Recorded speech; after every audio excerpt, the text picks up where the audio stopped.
நாம் இந்த பதிவில் பெயர்ச்சி அடையும் குரு பகவான் உங்கள் ராசிக்கு என்னென்ன சுப மற்றும் அசுப பலன்களை தரப்போகிறார், அதற்கான பரிகாரம் என்ன என்பதனை பற்றி விரிவாக காண்போம். உங்கள் வாழ்வில் வளமும் நலமும் செல்வ செழிப்பும் பெற எல்லாம் வல்ல இறைவனை உளமாற வேண்டி விரும்பி கேட்டுக்கொள்கிறேன். ஒருவரின் ஜாதகத்தில் எந்த கிரகம் உங்களுக்கு சாதக பலன் தருதோ இல்லையோ, ஆனால் குரு கிரகத்தின் நற்பலன்களை கொண்டவர்கள் சிறிது கஷ்டத்தை சந்தித்தாலும் வாழ்க்கையில் முன்னேறி விடுவார்கள். நவ கிரகங்களில் குரு பகவான் மங்கள கிரகமாக விளங்கி வருகிறார். ஜோதிட சாஸ்திரத்தில் குரு பகவானுக்கு தேவர்களின் குரு என்ற அந்தஸ்தும் வழங்கப்பட்டுள்ளது. இவர் நல்ல பலன்களை அளிக்கும் கிரகமாக கருதப்படுகிறார். திருமணம், மகிழ்ச்சி, குழந்தைகள், நல்ல அதிர்ஷ்டம், அறிவு, கல்வி, பேச்சாற்றல், மரியாதை, நல்ல ஒழுக்கம் ஆகியவற்றுக்கு இவர் காரணியாக உள்ளார். ஒருவரது ஜாதகத்தில் குரு பகவான் நல்ல இடத்தில் இருந்தால் அவர் வாழ்வில் மிகுந்த மகிழ்ச்சியையும் செழிப்பையும் பெறுகிறார். அவர் வெற்றியின் உச்சம் தொடுவதை யாராலும் தடுக்க முடியாது. குருவின் அருள் பெற்ற நபர்களுக்கு அறிவாற்றல் மேம்பட்டு சமூகத்தில் நல்ல கௌரவமும் பெற்றிருப்பார்கள். 12 ஆண்டுகளுக்கு பிறகு குரு பகவான் ரிஷப ராசியில் பிரவேசிக்க உள்ளார். ஜோதிடத்தில் முக்கிய கிரக பெயர்ச்சிகளில் ஒன்றாக கருதப்படுவது குரு பெயர்ச்சி. இந்த ஆண்டு குரு பெயர்ச்சி 2024 மே 1ஆம் தேதி நடக்க உள்ளது. குருவின் அமைப்பும் குருவின் பார்வையும் எப்படிப்பட்ட பலனை அள்ளித்தரும் என்பதை தெரிந்து கொள்வோம். கால சக்கரத்தில் தனுசு, மீன ராசிகளுக்கு அதிபதியான குரு பகவான் தற்போது மேச ராசியில் சஞ்சாரம் செய்து வருகின்றார். இவர் 2024ஆம் ஆண்டு மே மாதம் 1ஆம் தேதி நண்பகல் 12:59 மேச ராசியில் உள்ள கிருத்திகை 1ஆம் பாதத்தில் இருந்து ரிஷப ராசியில் உள்ள கிருத்திகை 2ஆம் பாதத்திற்கு பெயர்ச்சியாக உள்ளார். குரு பெயர்ச்சி பெறும் ஸ்தானத்தை விட குருவின் 5, 7, 9ஆம் பார்வை பெறக்கூடிய ராசிகள் மிகவும் சிறப்பான பலன்களை பெற்றிடும் என்பது ஜோதிட விதி. 2024ஆம் ஆண்டில் நடக்கும் குரு பெயர்ச்சியின் தாக்கம் அனைத்து ராசிகளிலும் இருக்கும். எனினும் சில ராசிகளுக்கு குருவின் இந்த மாற்றம் பலவித நற்பலன்களை அளித்தரும். இவர்கள் எடுத்த காரியங்கள் அனைத்திலும் வெற்றி பெறுவார்கள். நீண்ட நாட்களாக நடக்காமல் இருந்த பல விஷயங்கள் குரு பெயர்ச்சிக்கு பிறகு வெற்றிகரமாக நடந்து முடியும். இவர்களுக்கு அதிர்ஷ்டத்தின் ஆதரவு முழுமையாக இருக்கும். இந்த குரு பெயர்ச்சியானது ஒரு சில ராசிக்காரர்களின் வாழ்வை புரட்டி போட போகிறது. துரோகத்தால் பிரிந்த கணவன் மனைவி, சகோதர சகோதரி உறவு ஒன்று சேர போகிறது. நட்பு என்னும் நஞ்சால் உங்கள் உறவை பிரித்த துரோகியை இனம் கண்டு உண்மையான உறவு யார் என்பதனை அறிந்து கொள்வீர்கள். நஷ்டம் மட்டுமே பார்த்த வியாபாரிகள் திடீர் லாபத்தை அடைய உள்ளீர்கள். திடீர் லாட்டரி அடித்தது போல லாபம் இரட்டிப்பாகும். சனி பார்வையினால் ஏற்படும் காம சிந்தனைகள் இந்த குரு பெயர்ச்சியினால் சரியாகும். தகாத பெண் உறவை தவிர்த்து ஆன்மீக பயணத்தை தொடர்வீர்கள். சதி எதுவாக இருந்தாலும் அதை முறியடிப்பது சிவனின் விதியாகும். சிவனின் துணை இருந்தால் எதிரில் யமனே வந்தாலும் சமாளித்து வெற்றி அடையலாம். இனி உங்கள் ராசிக்கான பலன்கள் என்ன என்பதனையும் அதற்கான பரிகாரம் என்ன என்பதனையும் பார்ப்போம். மேசராசி அன்பர்களே, ஜென்ம ராசியில் பயணம் செய்யும் குரு பகவான் உங்கள் ராசிக்கு 2ஆம் வீடான ரிஷப ராசிக்கு இடப்பெயர்ச்சி அடைகிறார். குரு பகவான் குடும்பஸ்தானத்தில் அமர்ந்து உங்கள் ராசிக்கு 6ஆம் வீடு, 8ஆம் வீடு, 10ஆம் வீடான தொழில் ஸ்தானத்தை பார்வையிடுகிறார். குரு பகவானின் பயணம் மேசராசியில் பிறந்தவர்களுக்கு மன நிம்மதியை தரப்போகிறது. பண வருமானத்தை பொறுத்தவரை குரு பகவான் குடும்பத்தன வாக்குஸ்தானத்தில் பயணம் செய்வதால் உங்களின் பேச்சிற்கு மரியாதை கூடும். நல்ல பண வருமானம் வரும். செய்யும் தொழிலில் விருத்தியும் லாபமும் உண்டாகும். திருமண யோகம் கைகூடி வரப்போகிறது. பெண்களுக்கு அற்புதமான காலகட்டம். தங்க நகைகள் வாங்கும் யோகம் கைகூடி வரப்போகிறது. அடகு வைத்திருக்கும் நகைகளை மீட்பீர்கள். உடல்நிலை குரு பகவான் பார்வை 6ஆம் வீட்டின் மீது விழுவதால் எதிரிகள் தொல்லை ஒளியும், நோய்கள் நீங்கும், ஆரோக்கியம் அதிகரிக்கும். எடுத்த காரியங்களில் வெற்றி கிடைக்கும். குரு பகவான் பார்வை 8ஆம் வீட்டின் மீது விழுவதால் உங்களுக்கு ஆயுள் கண்டங்கள் விலகும். குடும்பத்தில் இருந்த பிரச்சனைகள் முடிவுக்கு வரும். பெண்களின் மாங்கல்ய தோஷம் விலகும். வழக்குகளில் சாதகமான தீர்ப்பு வரும்.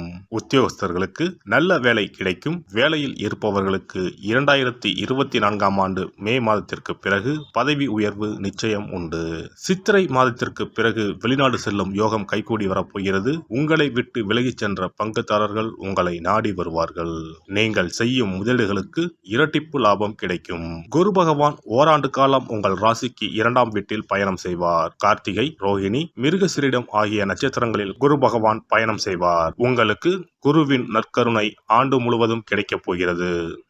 சூரியன், சந்திரன், செவ்வாய் பகவானின் நட்சத்திரங்களில் குரு பயணம் செய்யும் காலகட்டத்தில் வீடு கட்டும் யோகம் கைகூடி வர உள்ளது. புது வீட்டிற்கு மாறும் யோகமும் வரப்போகிறது. பெண்களுக்கு எந்த காரியத்திலும் அவசர முடிவு எடுக்காமல் இருப்பதும், வீண் வாக்குவாதங்களை தவிர்ப்பதும் நல்லது.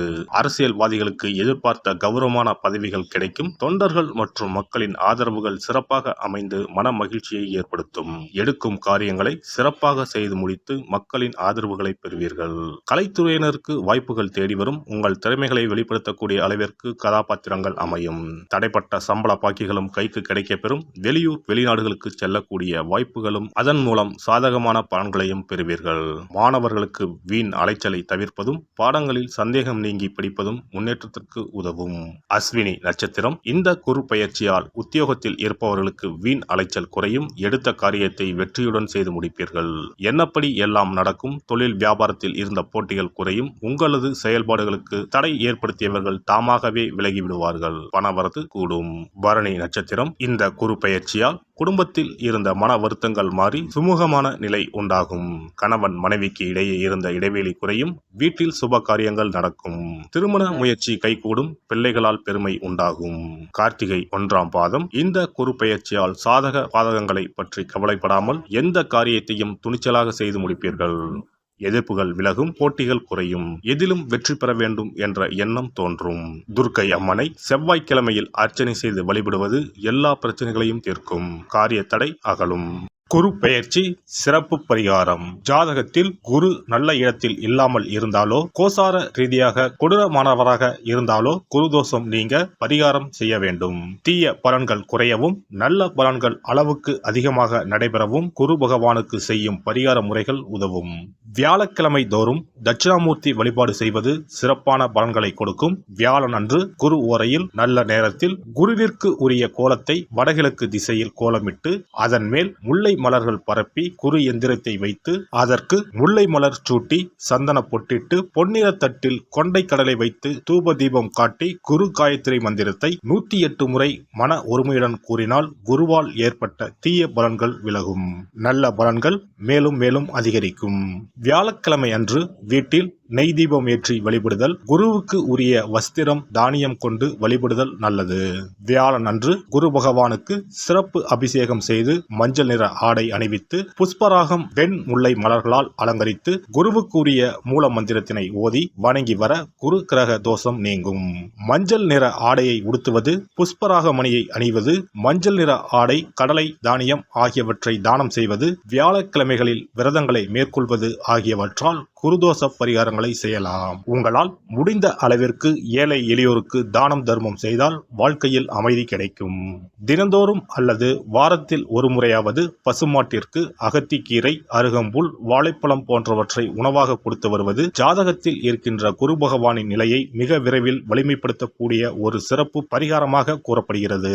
ஜாதகத்தில் குரு வலிமை இழந்திருக்கும் நிலையில் வியாழக்கிழமைகளில் அவருக்கு உரிய மஞ்சள் நிறத்தில் இருக்கும் லட்டுகளை வாங்கி தட்சிணாமூர்த்திக்கு நைவேத்தியம் செய்து கோவிலுக்கு வரும் பக்தர்களுக்கு வழங்குவதும், மங்களகரமான மஞ்சள் நிற பொருட்களை பிறருக்கு தானம் கொடுப்பதும் சிறந்த பரிகாரங்களாகும். குரு பகவானின் பரிபூர்ணமான அருள் கிடைக்க கோவில்களில் நடைபெறும் யாக பூஜைகளுக்கு தேவையான பொருட்களை வாங்கி தரலாம். ஒரு முறையாவது ஆலங்குடி சென்று குரு பகவானை வழிபாடு செய்து வாருங்கள். அல்லது தஞ்சாவூர் அருகே இருக்கக்கூடிய திட்டைக்கு சென்று ராஜகுருவாக இருக்கும் குரு பகவானை வணங்கினால் மலையளவு இருக்கக்கூடிய கஷ்டங்கள் கூட கடுகளவு குறையும். குலதெய்வ வழிபாடு நன்மை பயக்கும். முடிந்தால் மாதம் ஒரு முறை குலதெய்வ கோவிலுக்கு சென்று வழிபட்டு வருவது நல்லது. ஒரு முறை திருச்செந்தூர் சென்று முருகப்பெருமானை வழிபட்டு வந்தால் இந்த குரு பெயர்ச்சி சிறப்பான பலன்களை தரும். உங்களின் வாழ்க்கையில் பொருள் ஈட்டும் முயற்சிகள் அனைத்தையும் வியாழக்கிழமைகளில் தொடங்குவதும் நல்ல பலனை கொடுக்கும். குறிப்பாக வியாழக்கிழமைகளில் வருகின்ற ஏகாதசி தினங்களில் நற்காரியங்களை தொடங்கினால் நன்மைகளை பெறலாம். வியாழக்கிழமைகளில் தங்கள் சக்திக்கு இயன்ற அளவில் அன்னதானம் செய்வது குரு பகவானின் நல்லருளை உங்களுக்கு பெற்றுத்தரும். அன்னதானம் செய்வதன் காரணமாக உங்கள் ஜாதகத்தில் இருக்கின்ற குரு கிரக தோஷங்கள் நீங்கி குரு கிரகத்தை பலப்படுத்தி உங்கள் வாழ்க்கையில் நீங்கள் விரும்பிய பலன்கள் தங்க தடையில்லாமல் கிடைக்கச் செய்யும். எல்லாம் வல்ல இறையருளால் நீங்களும் உங்கள் அன்பு குடும்பமும் உடல் நலம், நீலாயுள், நிறை செல்வம், உயர் புகழ், மெய்ஞானம் ஓங்கி வாழ்க வளமுடன். இந்த வீடியோ பதிவு உங்களுக்கு பிடித்திருந்தால் லைக் பண்ணுங்க, கமெண்ட் பண்ணுங்க, ஷேர் பண்ணுங்க, மறக்காம சப்ஸ்கிரைப் பண்ணுங்க, பக்கத்துல இருக்கிற பெல் பட்டனை கிளிக் பண்ணுங்க. நன்றி, வணக்கம். ஓம் நமச்சிவாய. சிவாய நம.